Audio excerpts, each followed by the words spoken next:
Muchas gracias, doña Sonia. Bueno, el orden, el orden de los no debería afectar el producto final. Esperemos. Yo empiezo por agradecer profundamente, Monseñor Blanco, su presencia, su cercanía, también como miembro de nuestra Junta Administrativa y de toda la Conferencia Episcopal. A Monseñor Bruno Musaró, le agradecemos ese sentidísimo mensaje en un día tan especial como este, donde, dicho sea de paso, tenemos ya no una, sino dos imágenes de la Virgen de los Ángeles entronizadas en el Vaticano. Creo que solamente la Virgen de Guadalupe y la Virgen de los Ángeles, esas advocaciones marianas, tienen esa bendición, según me he informado. Don Laurencio, muchas gracias por su presencia, por su cercanía, no de hoy, sino de siempre, y sus deferencias con la universidad. Queridísimo amigo José Antonio, gracias también por todo el trabajo que hemos desarrollado en conjunto con la Academia de Líderes Católicos.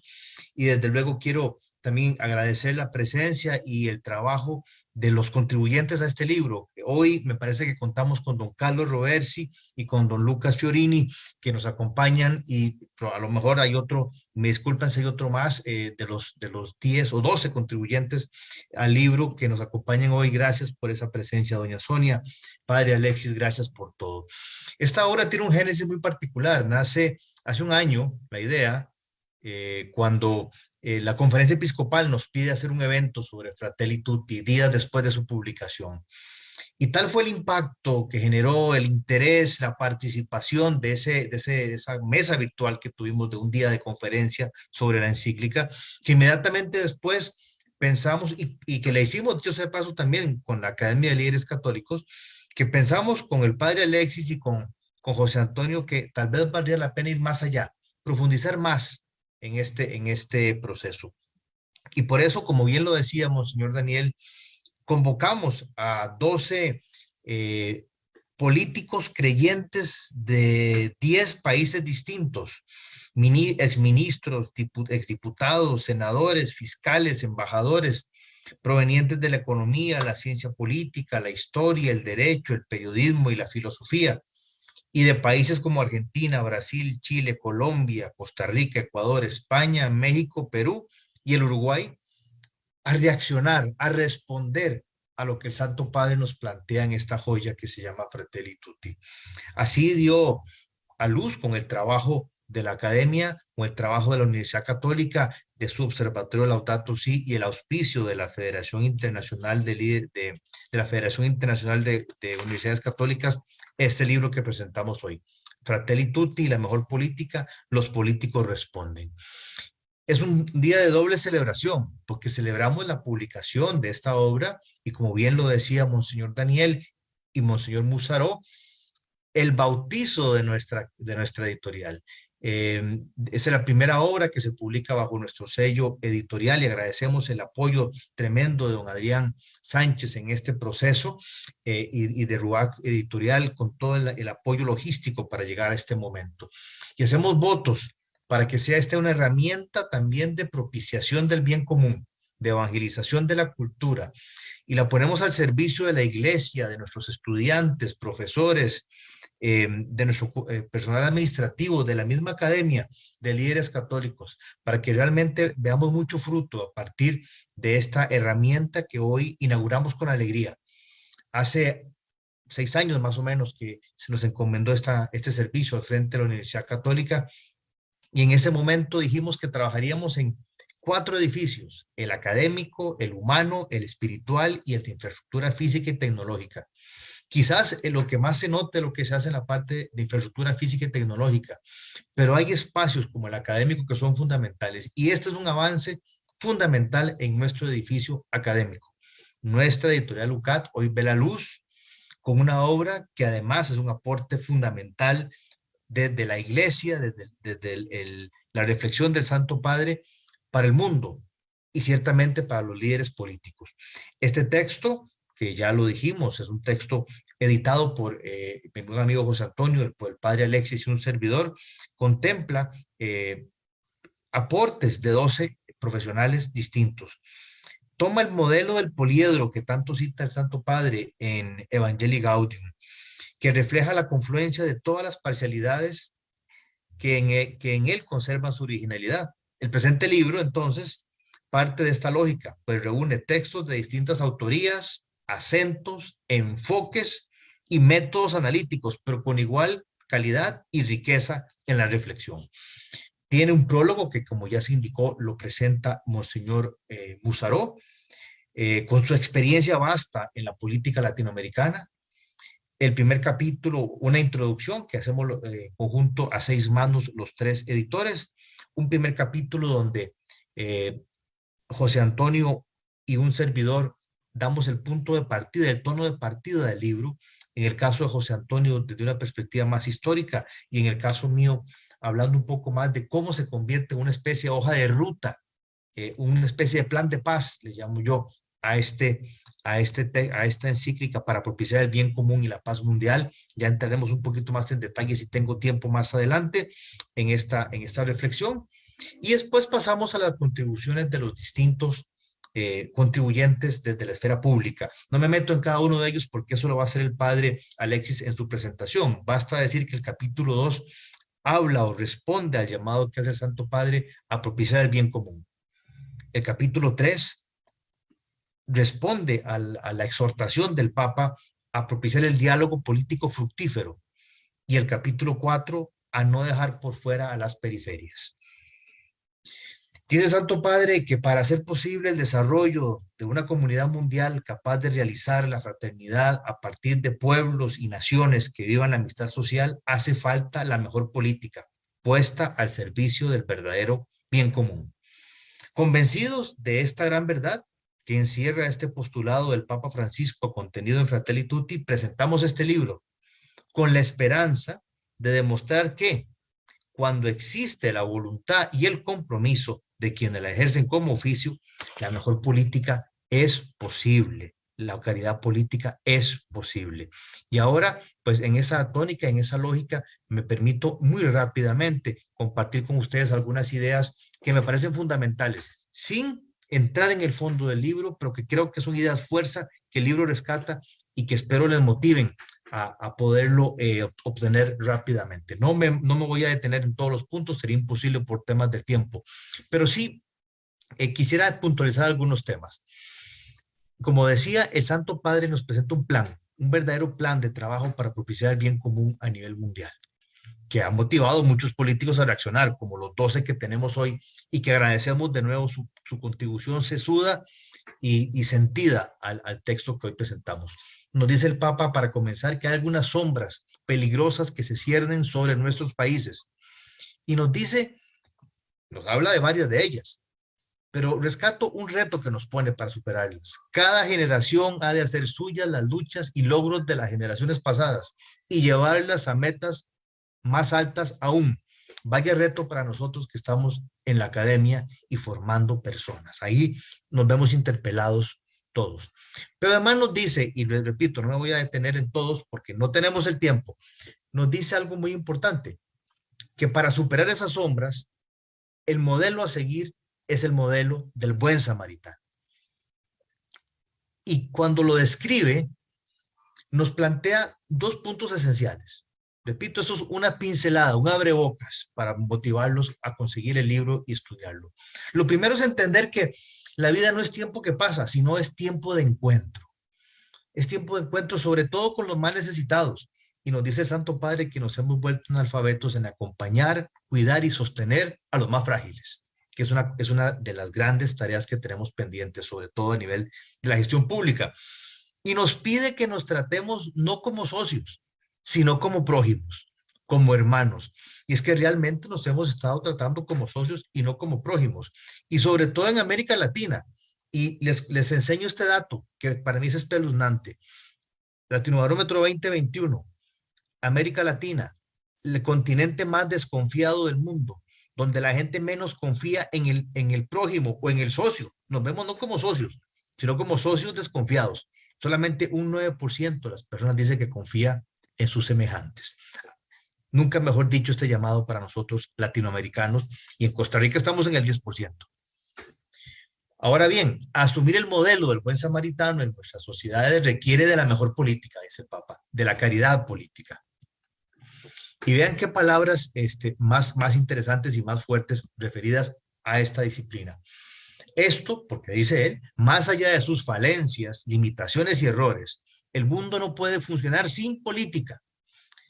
Para hacer posible el desarrollo de una comunidad mundial capaz de realizar fraternidad a partir de pueblos y naciones que vivan la amistad social, hace falta la mejor política. Cuando esto sucede, se entra en el campo de la más amplia caridad, la caridad política que llama el Santo Padre, y nos convoca a rehabilitar la política, que es una altísima vocación, es una de las formas más preciosas de la caridad, pues busca el bien común. Y para lograr esto, él plantea 7 recomendaciones. De nuevo, no me meto en las 7, para eso está el libro, para que las mediten y las revisen. Simplemente señalo algunas pocas. Una que me parece esencial: humanizar el servicio. Para nosotros los creyentes cristianos, liderazgo es servir. Pero no solamente es eso, el Papa nos dice, es servicio con cara humana, con rostro humano. La solidaridad se expresa concretamente en el servicio. Servir significa cuidar a los más frágiles de nuestras familias, de nuestra sociedad, de nuestro pueblo. Y vean qué interesante. Nunca mejor dicho para hoy y sobre todo para nuestro país hoy que estamos en proceso electoral. El servicio siempre mira el rostro del hermano. Por eso nunca el servicio es ideológico, ya que no sirve ideas, sino que sirve a personas. Y a lo otro que nos dice para poder tener una verdadera caridad política, nos dice más cosas, repito, me concentro en estos 2 puntos. Vivir de forma coherente. Es que los cristianos, los católicos, los creyentes que están en la función pública no tienen bajo ningún punto la posibilidad de poner sus principios y su fe entre paréntesis. Todo lo contrario. Dice él, idealmente el político es un hacedor, un constructor con grandes objetivos, con mirada amplia, realista y pragmática. No obstante, al mismo tiempo que desarrolla esta actividad incansable, todo político también es un ser humano y está llamado a vivir el amor en sus relaciones interpersonales cotidianas.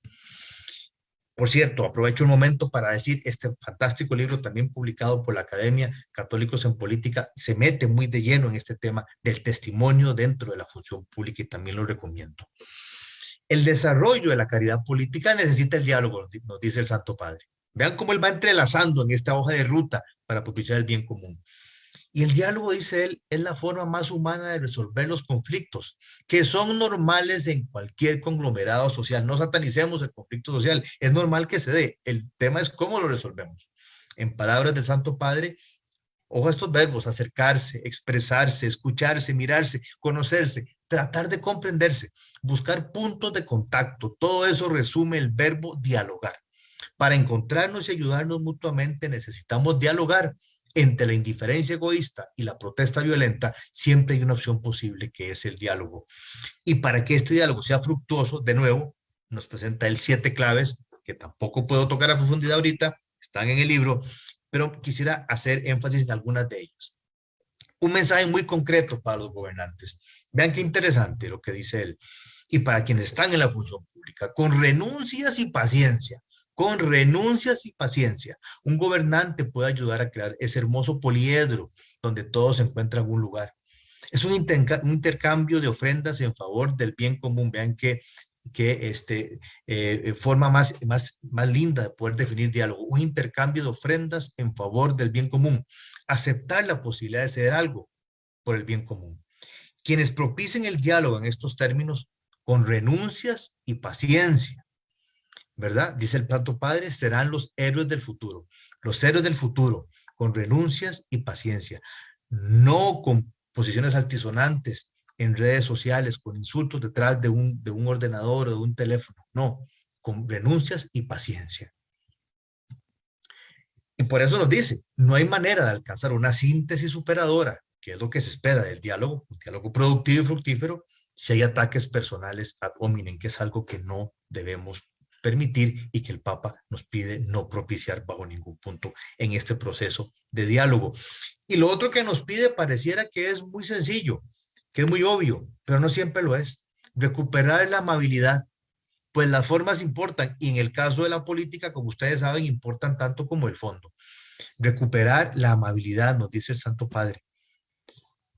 Recuperar la amabilidad implica decir palabras de aliento, que reconfortan, que fortalecen, que consuelan, que estimulan, En lugar de palabras que humillan, que entristecen, que irritan y que desprecian. Pensemos cómo se desarrollan los supuestos diálogos que él llama monólogos en redes sociales hoy en día.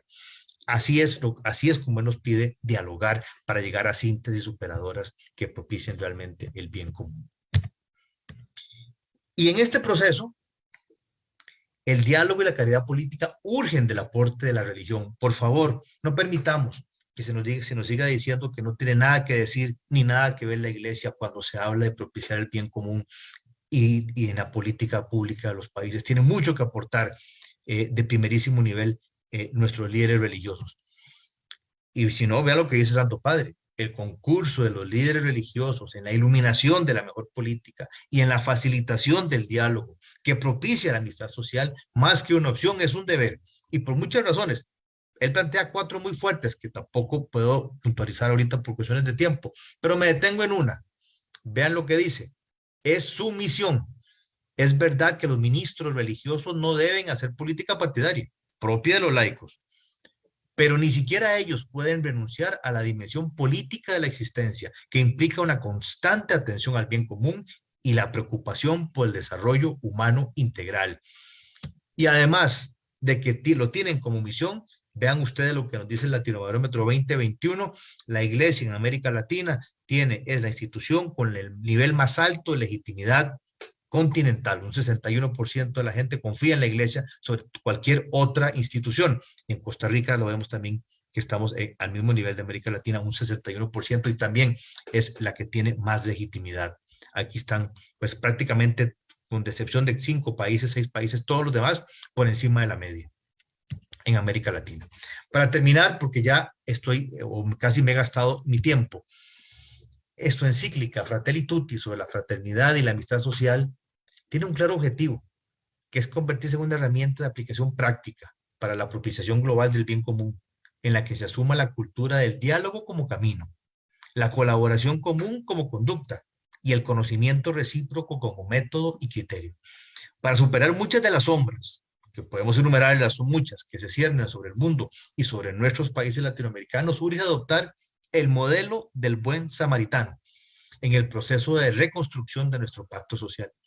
Para lograrlo es necesaria la mejor política, la caridad política, que a su vez urge de un diálogo franco, abierto y efectivo, un diálogo fructuoso que permita integrar las diferencias, resolver los conflictos sociales y propiciar la paz. Y para ver si estamos cumpliendo con esos cometidos, y con esto termino, el Santo Padre nos hace unas preguntas que a todos nos interpelan y que desde la posición en que estemos, porque todos tenemos algo que aportar en la construcción del bien común y de la paz social, deberíamos contestarnos. A ser evaluados por la historia, dice él, y por nuestra propia conciencia. Después de unos años, la pregunta no será cuántos me aprobaron, cuántos me votaron, cuántos tuvieron una imagen positiva de mí. Las preguntas serán, ¿cuánto amor puse en mi trabajo? ¿En qué hice avanzar al pueblo? ¿Qué marca dejé en la vida de la sociedad? ¿Qué lazos reales construí? ¿Qué fuerzas positivas desaté? ¿Cuánta paz social sembré? ¿Qué provoqué en el lugar que me encomendó? ¿Qué pregunta más fuerte? ¿Qué provoqué en el lugar que me encomendó? ¿Cuánto beneficio? ¿Cómo está el lugar donde estoy trabajando, donde estoy construyendo yo bien común, bienestar en este momento? ¿Y cómo va a quedar después de que yo pase a otra misión? Pregunta para todos. Esperamos precisamente, con esto termino, que este libro que hoy presentamos, que marca el bautizo de nuestra editorial, que la presentamos con enorme orgullo y de la mano muy contentos de la Academia de Líderes Católicos con el auspicio de la Federación Internacional de Universidades Católicas y de ODUCAL, de la Organización Latinoamericana de Universidades Católicas y del Caribe. Fratelli Tutti, la mejor política. Los políticos responden, esperamos que con este texto poder no solamente cuestionarnos las conciencias, sino ser luz para iluminar a todo aquel que quiera, desde donde esté, desde la gestión pública o cualquiera sea su campo de acción, trabajar por el bien común de nuestros países, porque eso es precisamente lo que espera de un líder creyente. Muchas gracias por el tiempo, por la paciencia, y créanme que es un día de fiesta para la Universidad Católica de Costa Rica.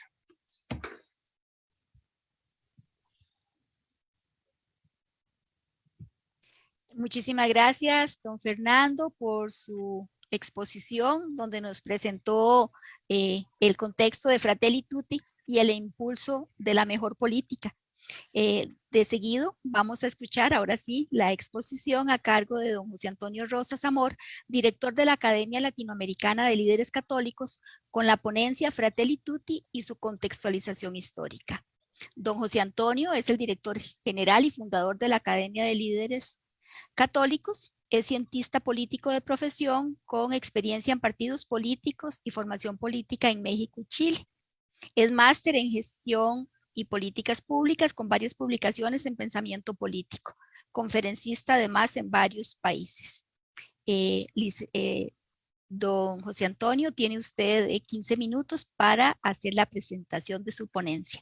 Muchísimas gracias. Muchísimas gracias, maestra. En primer lugar, un cariñoso saludo a Monseñor Daniel Blanco, obispo auxiliar de San José, y además exalumno nuestro de uno de nuestros programas de formación, ya hace varios años aquí en Chile. Un saludo especial también al señor nuncio apostólico, Monseñor Bruno Musaro, a través de don Laurencio Dancuta.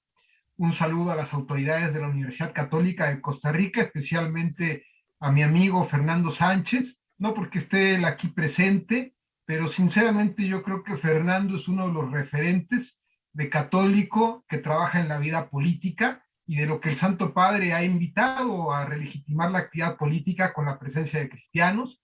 Fernando no solamente como un rector y un dirigente académico a nivel internacional, encabezando y promoviendo la red de universidades católicas en Centroamérica, vicepresidente de la Federación Internacional de Universidades Católicas, alguien que está promoviendo espacios de diálogo y de reflexión, sino también alguien que viene del mundo político con responsabilidades altísimas como embajador y como parlamentario, así que para nosotros como academia es un gusto y sobre todo un honor el poder colaborar y trabajar contigo, querido Fernando.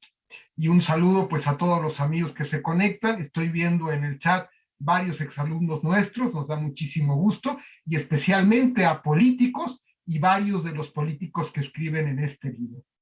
Fratelli Tutti y la mejor política. Los políticos responden. Ese es el título del libro. Fratelli Tutti y la mejor política, los políticos responden. Este esfuerzo, más que un libro o un esfuerzo editorial, es un buen ejemplo de sinodalidad. Es decir, de caminar juntos como iglesia, la jerarquía, en este caso el Santo Padre, que traza el horizonte, la visión, la mirada con la cual quiere renovar la actividad política, y los laicos, y no cualquier tipo de laicos, laicos metidos en la actividad que tiene un gran desprestigio. Ya Fernando citaba el último estudio del Latinobarómetro. Nuevamente, la actividad política es la actividad de mayor desprestigio en todo el continente. Bueno, pues católicos que están metidos en un ambiente con tanto desprestigio, pero que hacen su esfuerzo de vivir su fe, hablan, le responden y dialogan con el Papa. Entonces, más que un libro que publicamos, aquí es un bonito ejemplo de un concierto sinfónico a 12 voces, voces distintas. No van a encontrar ustedes en los autores, dirigentes políticos que piensan igual en todos los temas. Al contrario, ustedes van a encontrar en este libro gente que en espacios políticos no coincidirían, desde la derecha hasta la izquierda, pero que hacen un esfuerzo y un ejercicio de caminar juntos como iglesia, respondiéndole al Papa, y para responder al Papa primero hay que leerlo, hay que comprenderlo, hay que asimilarlo, y a partir de ahí atreverse a soltar algunas hipótesis. Así que este libro a nosotros nos da muchísimo gusto porque nos parece que trasciende el ejercicio del libro. Ahora, ¿cómo surge el libro? Y me voy con la primera frase del título, Fratelli Tutti, la mejor política.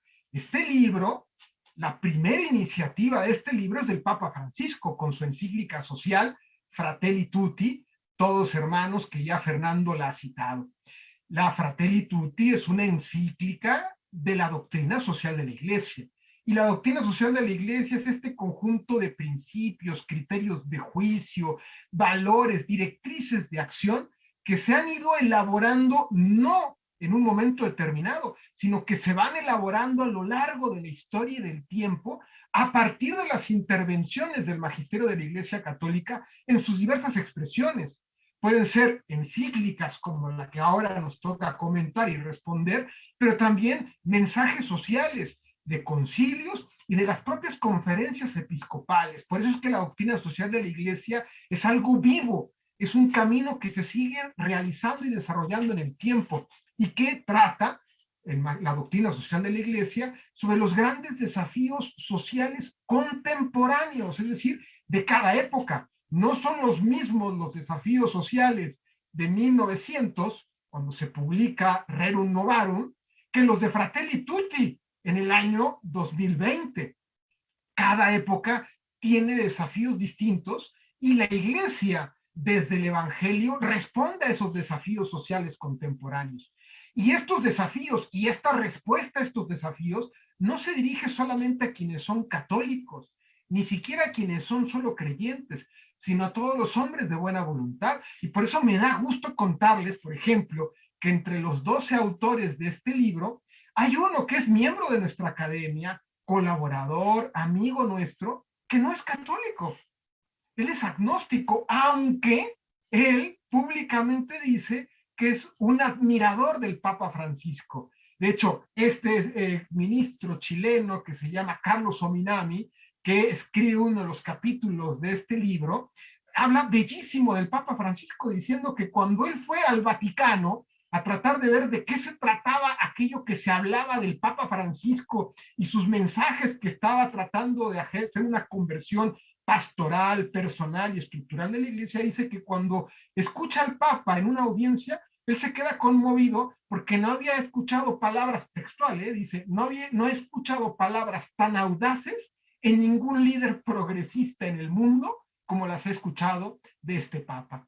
Y entonces, bueno, él con el cual ya tenemos una amistad, ya ha participado en algunos programas nuestros, pues ya empieza un poco a ceder, ¿no? Y a decir, bueno, es que mi mamá siempre me regalaba un rosario, vengo de una familia creyente, es un hombre que está en su propio camino. Pero lo que quiero decir es que esta encíclica social, como todos los documentos de la doctrina social de la Iglesia, se dirige a todos los hombres y mujeres de buena voluntad. Y la doctrina social de la Iglesia siempre está en permanente renovación, ya que responde a los grandes interrogantes o problemáticas de cada época. Antes la revolución industrial, la Guerra Fría, los regímenes totalitarios, las guerras mundiales, hoy la desigualdad, el individualismo, el relativismo moral, la ideología de género o la polarización y el maniqueísmo político, que es lo que denuncia con gran fuerza esta encíclica.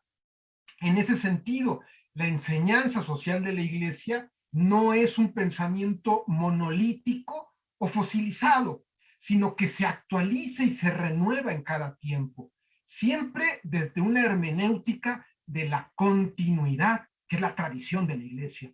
Como lo señalaba el cardenal Jorge Medina, uno de los fundadores de la Academia de Líderes Católicos en Chile, que hace algunos días ha fallecido, él siempre nos decía en las clases que nos daba, decía, el magisterio de la Iglesia siempre se debe de leer en el surco de la tradición de la Iglesia. Es decir, no hay magisterio que contradiga la tradición.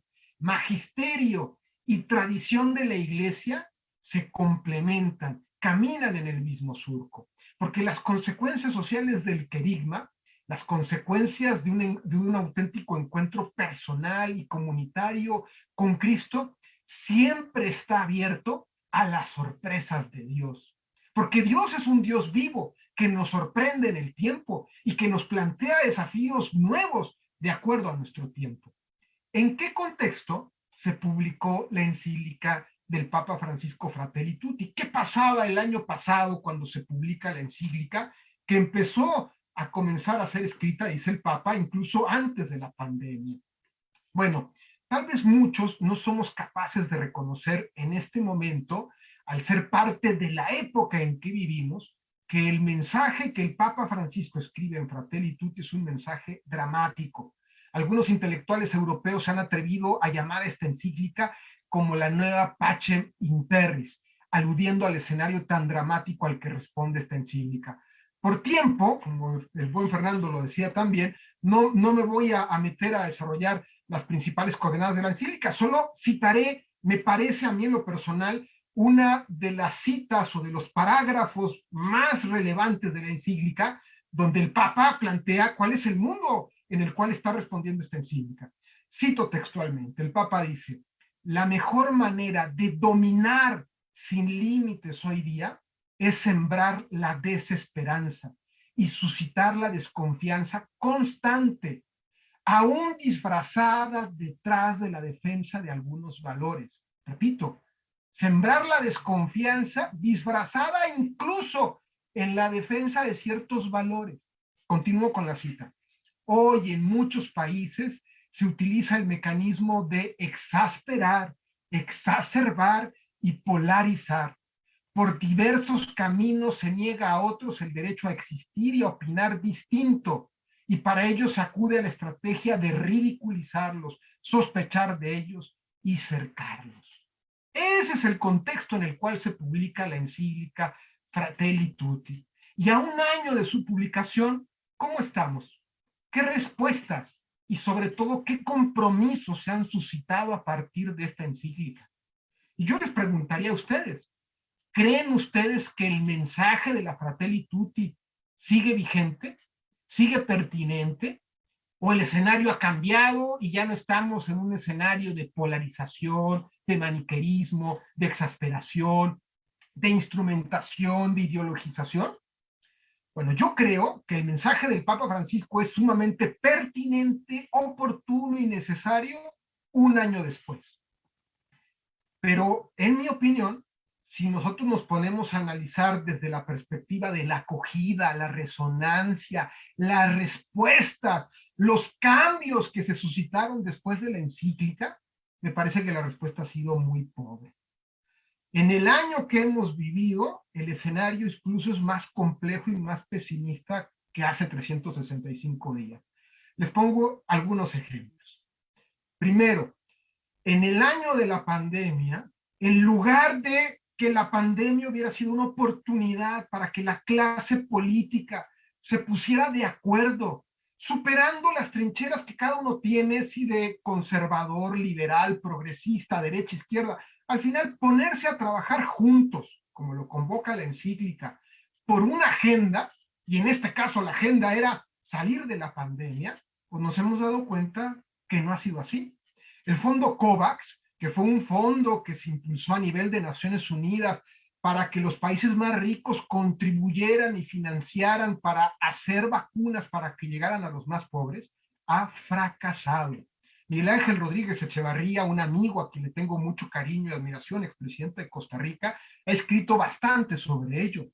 Cuando se diseñó el fondo COVAX fue un fondo bastante timorato, mediocre, pequeño, poco ambicioso, pero aún así las contribuciones al final no lograron llegar a los países más pobres. Hoy, cuando hay países donde, por ejemplo Chile, donde yo estoy viviendo, ya la gente se plantea la tercera dosis, la dosis de refuerzo. Países como en Estados Unidos, que ya viene la tercera dosis. Hay países completos de África que solamente se ha vacunado el 10% de la población. El intento de universalizar las vacunas, que las vacunas pudieran ser de acceso universal, ha fracasado. En un año no hemos logrado liberar las patentes de las vacunas. Liberar las patentes de las vacunas significa que los países pobres pudieran producir las vacunas en sus propios países. No, las patentes siguen estando con propiedad de los grandes laboratorios y por tanto las vacunas solo se pueden producir en los grandes países industrializados. Me salgo del tema de la pandemia.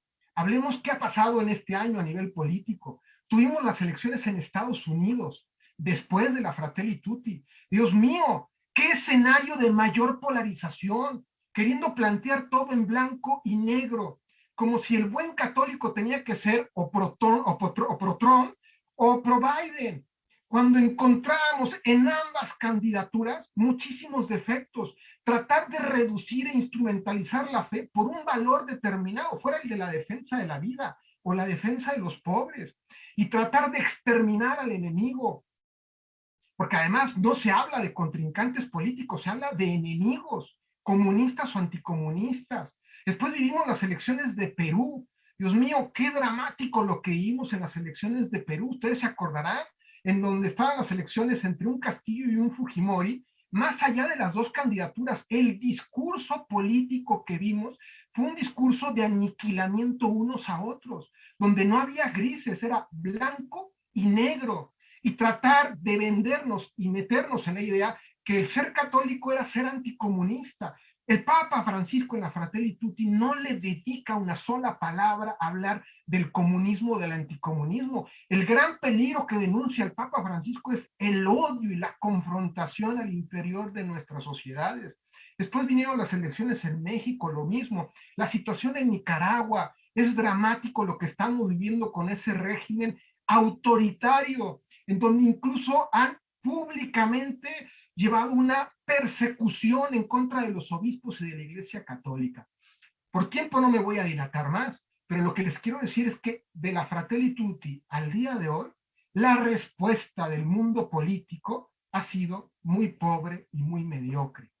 Ahora, desde la academia hemos hecho un esfuerzo modesto y pequeño, pero que vale la pena, tratando de responder a la invitación del Papa. Realizamos seminarios nacionales de liderazgo político en esta clave, en clave de encuentro, en Brasil, en Perú, en México, en Ecuador, en Colombia, en Chile y en Costa Rica con la Universidad Católica de Costa Rica, sentando como profesores a hombres de derecha, de izquierda y de centro, tratando de proponer el diálogo entre los alumnos. Varios de ustedes han participado en esos seminarios. Recordarán que en los seminarios había alumnos de chingolejote, decimos en Chile, es decir, había gente muy distinta, pero en esos seminarios lo que más se reconoció fue la necesidad de la pluralidad, de tener espacios donde podamos dialogar con personas distintas y tratamos de reproponer la buena política, como ha hablado Fernando. Hemos llevado encuentros y diálogos de políticos católicos de todos los países y de todos los signos políticos. Hace un mes y medio tuvimos un encuentro maravilloso en Madrid, donde estuvo Carlos Roversi, por ejemplo, exministro de Costa Rica, donde teníamos, por ejemplo, sentado en la mesa al senador más importante vinculado al presidente Álvaro Uribe de Colombia y a la excandidata presidencial del Polo Democrático, una de las opositorias más férreas a Uribe. Y sin embargo, los dos católicos reconociéndose amigos y dispuestos a caminar juntos. Y en este contexto es que se inserta este libro que, como lo ha recordado muy bien Fernando, fue después de un seminario que organizó la Universidad Católica de Costa Rica. Realmente la idea, la intuición la tuvo Fernando. Fernando me llamó y me dijo, oye, hay que publicar, hay que hacer un libro donde podamos desarrollar más y responder las ideas del Papa Francisco. Y entonces lo que yo le planteé fue, pues convoquemos no solamente a destacadísimos dirigentes políticos, convoquemos a católicos que trabajan en política, pero que ya son amigos, que van trabajando y participando en la academia, y con eso termino. Y eso es lo más valioso de este libro. No solamente tienen 12 políticos destacadísimos, exministros, excandidatos presidenciales, sino son católicos que actúan en política, miembros de nuestra academia, que ya desde hace un año participan y trabajan en diálogos con otros parlamentarios, con otros dirigentes políticos. Son católicos que están comprometidos con la Iglesia, tratando de vivir su vida de fe en el ámbito político, y termino presentándoles a nuestros autores de este libro. Los autores son Lucas Fiorini, que está conectado el día de hoy, un senador regional de Argentina, del partido Juntos por el Cambio, vendría siendo un poco como la oposición al gobierno actual, pero además es un senador bastante joven, con una trayectoria vinculada a la iglesia, en la parroquia, en el mundo de iglesia, desde muy joven. También escriben de Brasil dos diputados, Cleiton Oliveira y Ana Paula Siqueira. Ana Paula Siqueira es la primera mujer afroamericana en ser diputada en la Asamblea Legislativa de Minas Gerais, presidenta de la Comisión de Mujer de la Asamblea Legislativa, una mujer de izquierda, viene de dirigente del movimiento medioambientalista, y siendo medioambientalista, mujer de izquierda, llega al Parlamento, pero además con una profunda vida de fe, una vida de fe viva, activa.